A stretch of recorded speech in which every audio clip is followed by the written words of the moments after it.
Assalamu alaikum students. This is the subject of elementary education and administration for semester 7.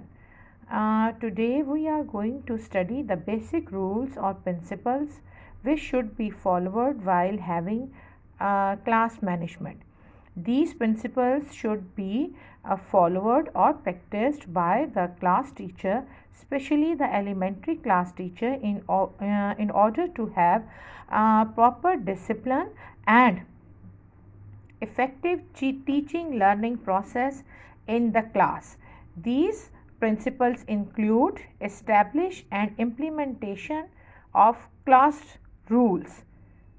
There should be some basic rules that should be made by the teacher in order to have proper discipline and management in the class. The second principle says set logic rules and consequences.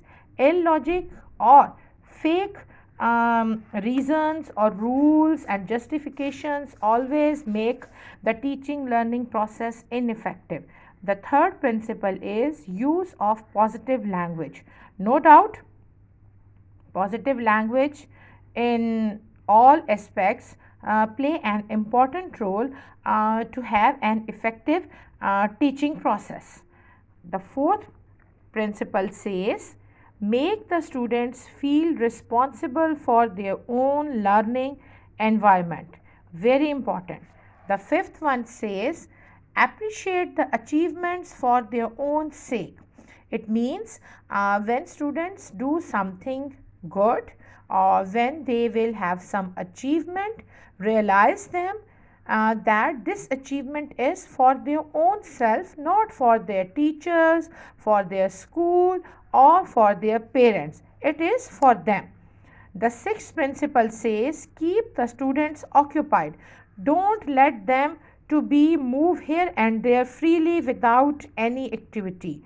Keep them busy in positive activities that should be related with their teaching process.